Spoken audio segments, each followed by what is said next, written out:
Wherever there are shadows, there are people ready to kick at the darkness until it bleeds daylight.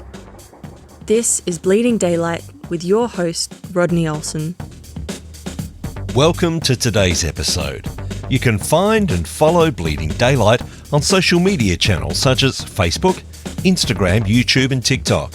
Links, contact details and hundreds more inspiring episodes are available at bleedingdaylight.net. It's often said that we can't keep doing the same things expecting different results.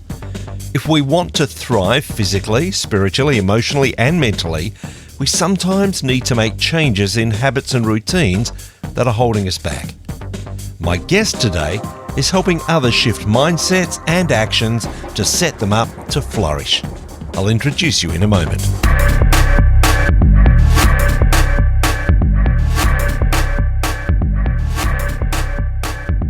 I'm really excited about today's conversation. Ramsey Zimmerman spent nearly 3 decades working in sustainable energy before realizing that the most important sustainability work was much closer to home, our own health. After facing burnout himself, he completely transformed his path, becoming a nutritional therapy practitioner and launching the What's Worthwhile podcast, which has now reached over 100 episodes. He's also the author of Stress Response, a practical guide for managing modern stress. Today, he helps people get better before burnout by focusing on the foundations: nutrition, sleep, stress, and those simple practices we've somehow forgotten in our screen-filled lives. Ramsey, welcome to Bleeding Daylight. Thank you so much. I'm really glad to be here, Rodney. Your previous career came to somewhat of a screaming halt when you noticed that things weren't how they should be with your health. Now that you've had the opportunity to actually look back and reflect, were there actually red flags that you missed much earlier? Yes. I think that growing up, I had a very standard Western diet. I'm about 50 years old, so I'm a child of the 80s. And there was plenty of packaged junk food and fried food in my diet growing up.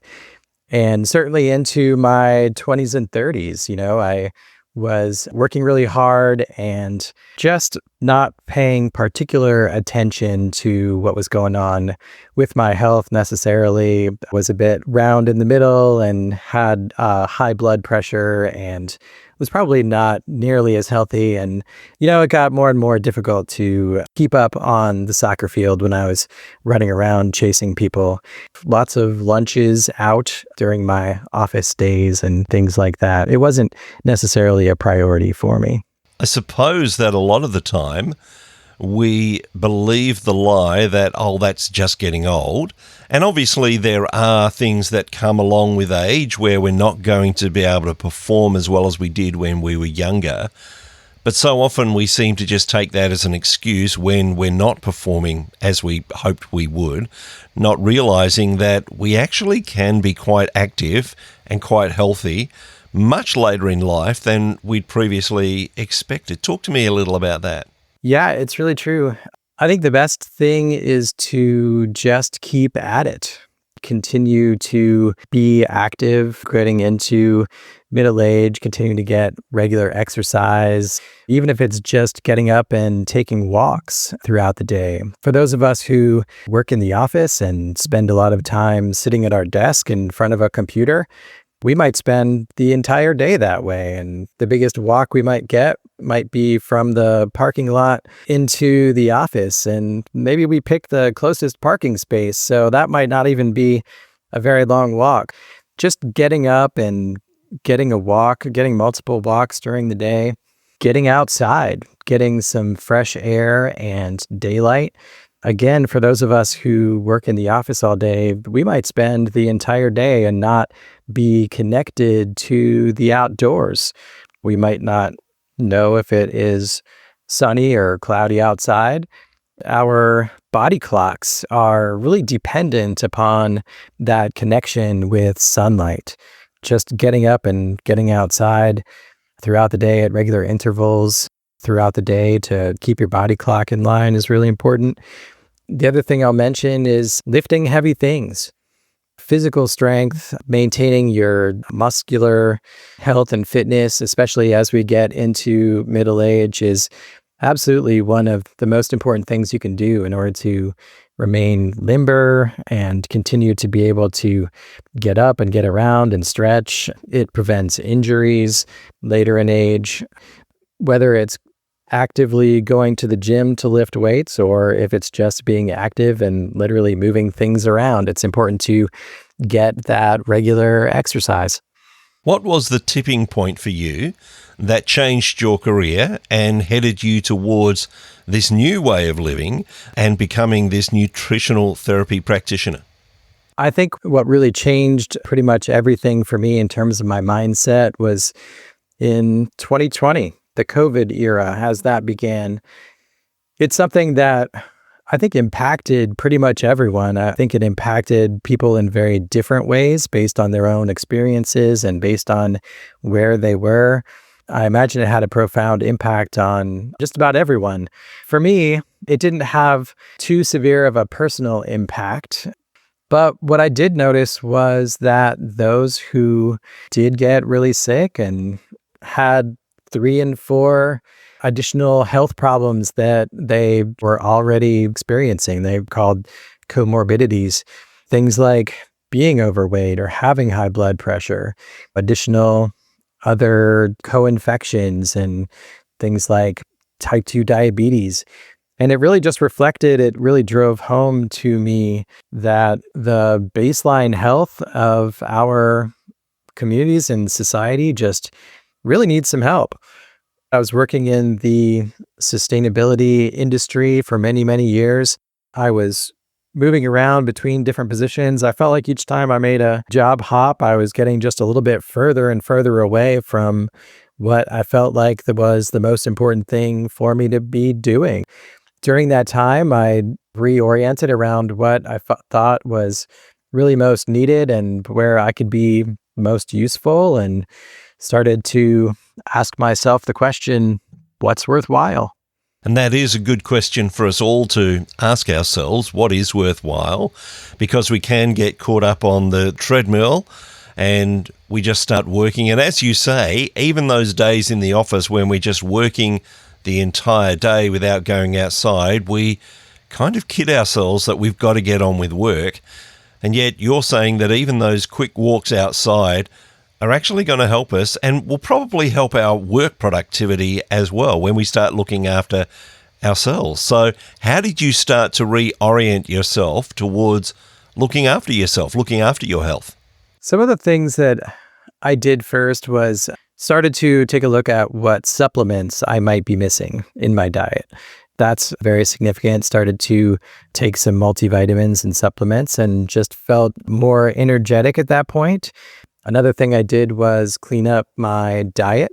There's a few things that we can do that are extremely significant that you might not have really even thought of. And for me, it was sugary drinks, processed starches like white bread and things like that, and seed oils, cutting out fried foods. Those 3 things really had a profound impact. The sugary drinks tend to give us blood sugar spikes, which then are hit with insulin, and then we have blood sugar crashes. And there's just an enormous amount of empty calories in sugary drinks like sodas that you really don't need. Same thing with white bread and sandwich buns and crackers. Again, those are just those empty carbs. And then the issues with seed oils, they are really not the same energy sources as natural fats, whether they come from animal sources or from plants. So things like avocado oils and olive oils are really a much better way to get the omega-3 fatty acids that you need in your diet. But really what it comes down to, if we're going to talk about eating, is eating real food. Nutrient-dense whole foods are the way to go. That's the best way to get all of the macronutrients and micronutrients, vitamins and minerals that we need to be energetic and also healthy. I know that someone listening might be saying, you've just told me I'm not allowed to have all my favourites. They're the things that taste good to me. They're the things that I want to consume. And yet we so often miss the fact that we've actually trained our palate to enjoy those things. And yes, eating right may take a while to get used to, but actually we can train our palate to enjoy those things. Has that been your experience of having to retrain your palate, retrain what actually tastes good? Yeah, I learned this term called hyperpalatability, which is quite a word, but basically it refers to things that taste really good. If you think about your favorite snack food, this is going to probably drive our listeners crazy, but think about your favorite snack food and it's probably sweet and salty and spicy all at the same time. And very few foods in nature, like real actual foods, are all of those things. They're usually maybe one of those things at a time. But ultra-processed foods have been literally engineered to taste all of those things at the same time. But here's the good news. If you take some time and invest some time to eat whole foods, the need, the desire, the craving for those other foods actually goes away because your body wants and craves the nutrients. As it gets those more effectively, the cravings that you have for the snack foods, they go away because they're not really what the body needs. You're not really deficient in snack foods. You're actually deficient in real vitamins and minerals and macronutrients. For those people willing to go on that journey, how long is it going to take to retrain ourselves so that actually what our body needs, what our body wants, actually tastes good? Well, I'm sure it'll be different for everyone. Probably the best approach is to take some time and start out by observing your own habits and behaviors. So a lot of times, if we haven't really done it before, we don't think too much about the things that we eat, perhaps. Probably the first step is to really pay attention to what you're eating. One of the first steps we do as an NTP, a nutritional therapy practitioner, is do a food and mood journal. We work with people to catalog all the things that they eat and drink over the course of maybe 3 to 5 days, and also get a sense of how people feel before and after they eat. A lot of times, just the act of paying attention, just the act of writing it down and being aware, that might change your habits. When you realize, gosh, I thought I was only drinking 2 sodas a day, but I actually just had 5. That sort of a thing, because you don't necessarily notice how many you're doing, whether it's sodas or cups of coffee or bags of chips. After you do that, it's good to sort of pick some high priority items. Try those things out one at a time. So whether it's trying to get more water during the day, or whether it's switching to whole wheat kinds of breads and crackers, or whether it's trying to get more protein with every meal, pick maybe 1 or 2 of those things that are the most significant, that feel the most significant. You try that out for a couple of weeks and see how you feel. It's likely that you'll start feeling better really quickly. And once you have some success with 1 or 2 things, then you can build on that and move forward to that. And just remember that nothing is ever perfect. No one is ever perfect.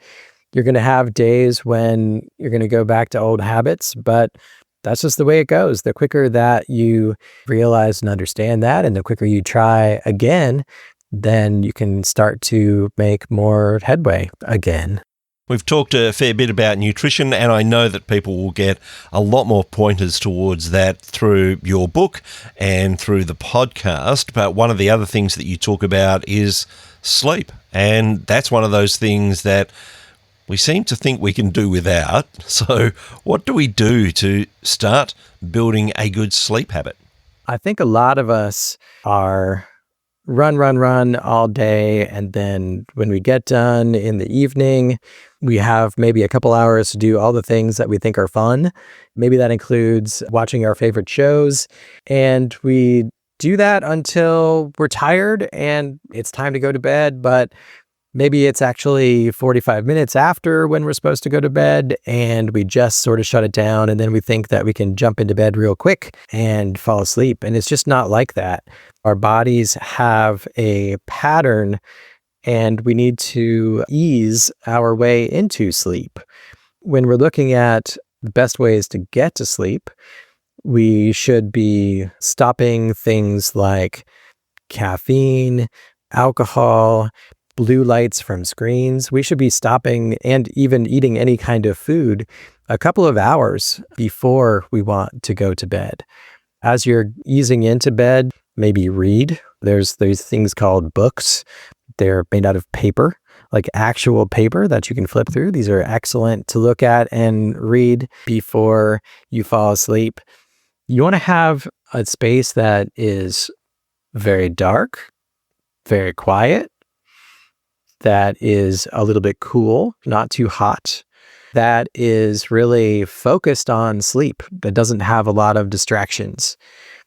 I think there's lots of us who our phone is maybe in bed with us, maybe it's sitting next to us, maybe it's still going off with notifications, maybe we have the TV on in the bedroom, maybe we have a light on, but we're really demanding a lot of ourselves to think that we can get to sleep immediately.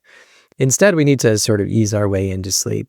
And then we want to keep a consistent sleep schedule each day. So getting to bed at the same time and getting out of bed at the same time, even on the weekends. Because if you're creating enough sleep time for yourself on a typical night, then you don't need to really catch up on that extra sleep on the weekends if the sleep is going well during the week. What we're talking about so far are some fairly wholesale changes within our own lifestyle. And I can imagine some people saying, look, that sounds like too much. But then I guess we need to ask ourselves the question, but is what we're doing at the moment actually having the effect that we want? Is it providing us with a healthy life? Are we enjoying the life that we're having? And are these habits that we're trying to cling on to, are these really what life is all about? How do we make that mind shift to start realizing that, yes, this is going to involve some changes, but it's actually going to change a lot of who I am, how I live, and how healthy I am? I think everyone sort of has to ask themselves the question of, are they in the right place? Are they happy with their situation? Do they feel like things are going well? Are they essentially healthy and happy? Perhaps that answer is yes, and perhaps that answer is no, but it often takes some soul searching to see if you are ready and looking for a change. And then also realizing that the best changes in life are usually slow and incremental. They're not immediate. They're not overnight. Dare I say, they don't come inside of a prescription bottle. It's a matter of living in a healthy way, and it's a matter of priorities. If your health is a priority for you, then you can make it a priority. It's also an issue of mindset, realizing and understanding that things are possible to do, that they can be done, and that changes can be made. Because what we believe, what we look at, what we look forward to, what we focus upon, those are the things that really happen to us and happen within us and that resonate. There's definitely a mental shift that needs to take place going in and during. And then just building on incremental successes. As you begin to experience some successes, you can see that it is possible and that there's a whole lot more things that you can do to feel better. Of course, we know that we're not just physical beings, and looking after the physical side of things is very important. But when we start to do that, for instance, in your own case, did you find that slowing some of these things down, looking after yourself, actually gave you greater time to connect to the spiritual side of life as well? Yes. It was in both directions, in the sense that feeling better helped my connection with God, but also my connection with God enabled me to feel better. Both of those things work together. And yes, I agree completely that we are all mind, body, and spirit, and that those things are inextricably linked and interconnected. They directly impact each other as we go along. During that time when I was sort of drifting in my priorities, it certainly was a time where I was just asking God, what is up? What's going on? What's important? Who am I?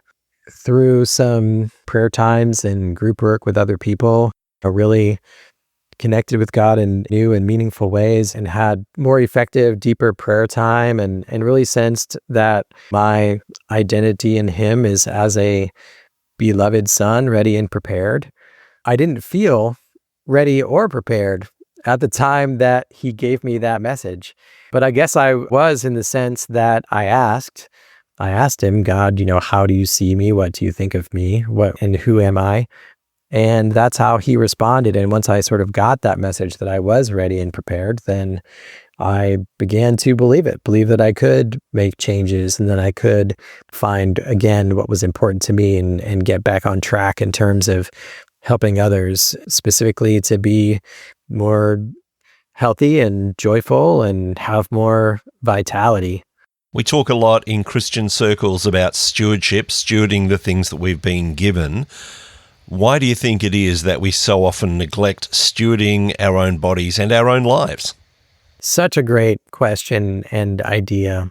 I think it has a lot to do with the idea that I need to take care of everybody else. Lots of us feel like we want to help out. We want to give other people grace. We want to be of service to those that we care about, to our families, to our communities. And I don't know why it is, but we often have difficulty seeing that we need to hold that same amount, that same level and care for ourselves.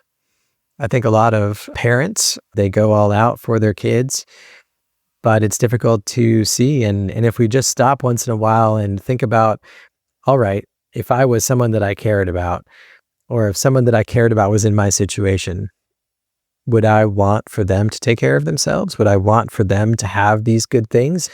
The answer is going to be yes. Things like self-care, not selfish.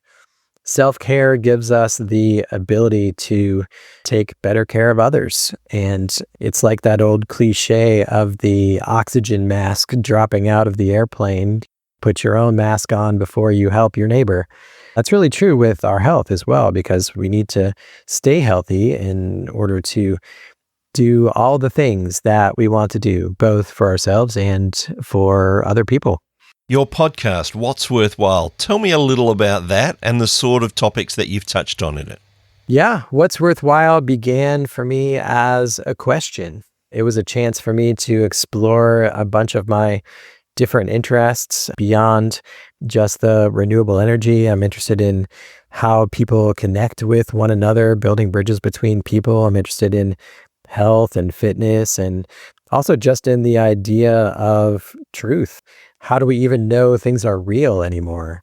As I explored that, I came to the conclusion that what's worthwhile is mind, body, and spirit wellness, and how we need to really look for solutions, health solutions that support all of those things at the same time so that we can be more successful. The podcast really has two formats. One is short messages that I prepare ahead of time and that are on a specific topic or a point of interest. And the other format is longer, full-form interviews, a lot of times with health practitioners or with people who have walked through different health experiences and come out on the other side. And just generally people who have asked themselves that question, what's worthwhile, and have come up with an answer for themselves. Because certainly every one of us is going to answer that question differently. These days, I'm really focused on this notion of how important it is to consider the things that we consume, believe, say, and do. It's so difficult these days to really figure out what is real and true, and people don't agree on things. often we just get into big fights about how things ought to be. So I think it's really important to stop and think about what we consume, whether we're talking about foods and drinks or whether we're talking about ideas and narratives, because those things affect who we are and what we become, what we believe. And then from there, we can have intelligent, loving conversations with other people, and we can act appropriately to improve our health or improve our friendships, improve our communities. What's worthwhile? Really enjoy doing that podcast, and it's really a way to explore that big question. A lot of times we will put off making big changes in our lives because we're just so busy. Our life is so full of stress. Talk to me about the book Stress Response and how we can actually start to reduce that stress. Yeah. The whole premise of the book is that stress is a part of our life and that we're never going to get rid of stress. One of the big reasons why I think everyone is so stressed out is because our innate stress response was really built to deal with physical challenges. When we get faced with danger, we have that fight or flight mechanism. We get boost of heart rate and spike in blood pressure and inflammation and things like digestion and reproduction that gets turned down because we don't need to do that right now. We're just all ready to burst out and do that. But most of the stresses that we have these days are mental or emotional or virtual. They're happening across a screen.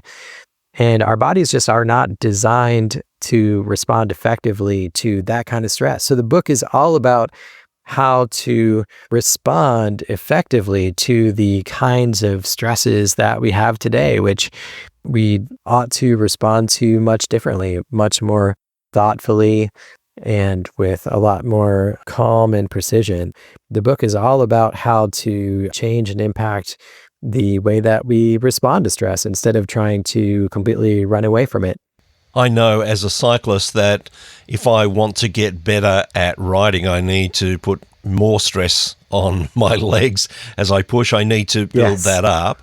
And it's the same for those who go to the gym. They need to add extra weights, and that increases the stress. How do we start to turn around, as you say, realizing that stress is an everyday part of life, and actually it can be helpful if we respond to it well? Well, the first thing to really do and understand is that we should be mindful. We should pay attention to what's really happening and what our own response is to it. And so that we can do things like breathe through it, calm ourselves down, take a minute, take a beat. You know, if it's an email or a social media post that really riled us up, take a step back and not respond immediately, but instead think it through. We spoke already about getting up and taking a walk, getting some fresh air. When we get stressed out based on that innate stress response, the best way to burn that off is by getting up and moving around and getting some exercise. That's an effective way to do that. And then also we're better able to deal with stress if we have a better foundation of health, and also if we're more on an even keel. Something we haven't talked about too much yet is blood sugar. When you are experiencing blood sugar spikes and crashes, that really throws us off. That old Snickers commercial about being hangry is right on. Having the right kinds of foods throughout the day and eating at the right times are really important.